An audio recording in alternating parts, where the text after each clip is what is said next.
Salut, salut! J'espère que vous allez super bien. Moi, je me porte au top. Quand il y a la santé, le reste, c'est un détail. On va chercher l'argent et on va acheter avec. Aujourd'hui, nous allons parler de la confiance. Comment gagner la confiance du client? Parce que beaucoup de personnes rencontrent ce problème-là. Beaucoup de personnes m'ont déjà interpellé là-dessus. Vanny, vraiment, tu ne parviens pas à gagner la confiance des clients. Les clients ne parviennent pas à m'envoyer leur argent avant que j'expédie la marchandise. Les clients ne parviennent pas à avancer avant que je ne fasse leur commande et tout. Aujourd'hui, nous allons parler de comment parler à ce problème. Comment gagner la confiance du client. Si tu es nouveau sur cette chaîne, je te prie de t'abonner et activer la cloche de notification pour ne manquer aucune de mes prochaines vidéos. Moi, c'est Vanessa Labo, communément appelée Vanny Mèche ou encore Vanny pour les plus intimes. Je te prie de suivre cette vidéo jusqu'à la fin parce que c'est à la fin de cette vidéo qu'il y a une dernière touche là que je vais dévoiler. Voilà. Si tu es nouveau sur ma chaîne, je te prie de t'abonner et activer la cloche de notification. Et aussi, partage. Ça peut sauver plus d'une personne. Aujourd'hui, nous allons parler de la confiance. Comment gagner la confiance du client? Parce que ça, c'est un point que beaucoup de personnes rencontrent. Beaucoup de personnes rencontrent lorsqu'ils décident de se lancer dans le e-commerce. Beaucoup de personnes, parce que la vente en ligne, ne nous mentons pas, la vente en ligne a pris du pouvoir aujourd'hui. Beaucoup de choses se passent en ligne. Certaines personnes ne vont plus marcher, acheter des trucs, se mettre en rang et tout. Du coup, la vente en ligne a pris du pouvoir. Et maintenant, comme la vente en ligne a pris du pouvoir, il y a tout le monde en a cœur. Ça, c'est clair. Il y a tout le monde en a cœur. Il y a même des gens qui utilisent les pièces d'identité des autres pour pouvoir arnaquer d'autres personnes avec. Et on retrouve des personnes parfois sur la toile qu'on a mis leur carte d'identité en disant que voilà, c'est telle personne qui m'a arnaqué. Et la personne sujet dit que non, c'est pas moi. Parce que des gens ont trafiqué des trucs, on ne sait pas comment on fait pour avoir les cas d'identité des autres et ça se permet d'arnaquer avec ça. Faites très attention. La vente en ligne est bien et ça aussi, c'est inconvénients. Maintenant, on va parler comment pallier à ça. Comment gagner la confiance du client. Comment est-ce que le client pourra nous faire confiance? Déjà, il faut travailler sa notoriété. Travailler sa notoriété consiste à faire quoi? Il faut éviter de faire des pubs aujourd'hui sur ta page ou dans ton groupe, tu fais une pub aujourd'hui et tu attends encore une semaine pour faire une autre pub. Non, tu dois faire des pubs au quotidien, au moins une fois après 2 jours. Ça, c'est très important. Et il faut également parler de sa vie. Oui, parce que quand une cliente a ton numéro de téléphone, elle est scotchée sur tes statuts. Elle est scotchée sur tes statuts. Elle attend juste que tu mets un truc en statut et elle regarde.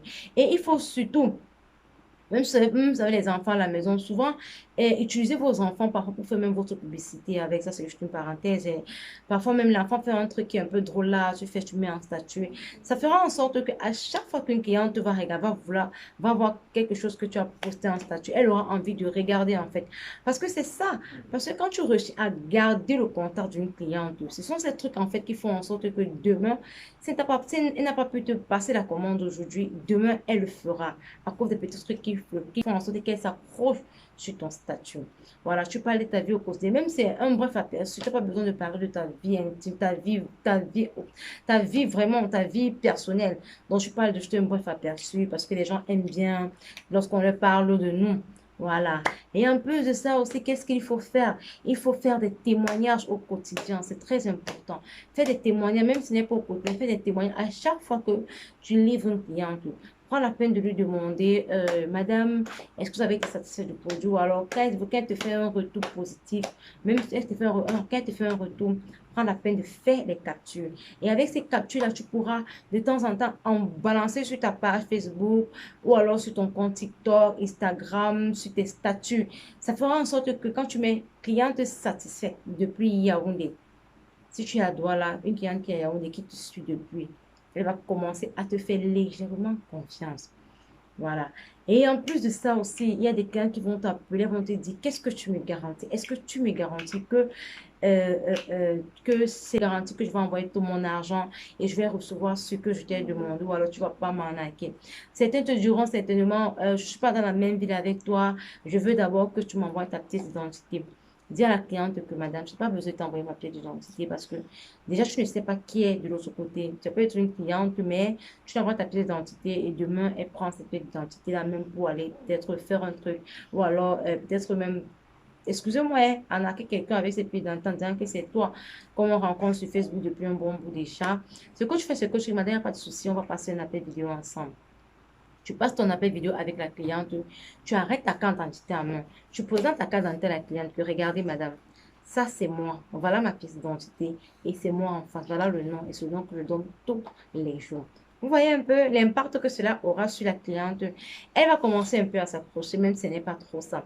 Vous le direz encore par la suite que madame, moi je ne me cache pas. Si vous avez quelqu'un dans la ville où je suis, envoyez cette personne chez moi. Ou alors si vous avez une boutique, envoyez la personne dans ma boutique. Ou alors envoyez la personne chez moi pour que la personne puisse vous remercier sur votre argent.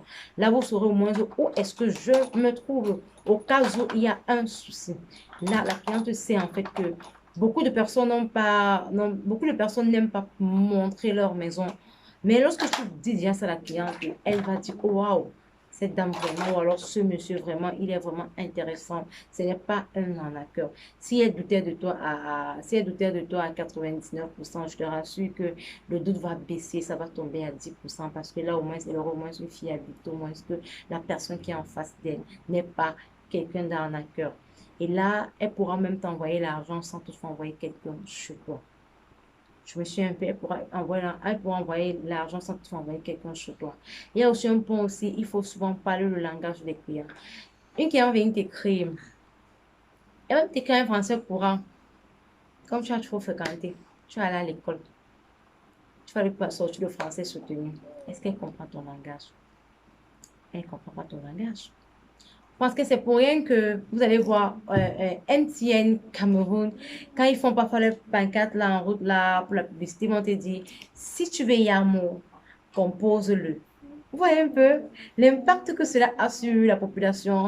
Quand nous tous connaissons ce que Yamo veut dire, qui ne connaît pas ce que Yamo veut dire. Mais par contre, s'ils sortent un peu un français un peu soutenu là, ça ne devait pas accrocher les gens. Donc, il faut parler le français. Il faut parler le français qui correspond à la population, à votre population. Utiliser un langage familier avec utiliser un langage familier avec le client, c'est très important.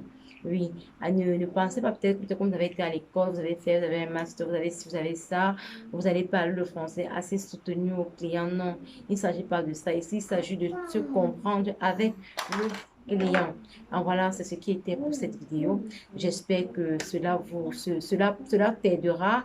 J'espère que avec cette vidéo, tu pourras désormais pouvoir faire accrocher le client. J'espère qu'avec cette vidéo, tu pourras faire en sorte que le client puisse te faire confiance.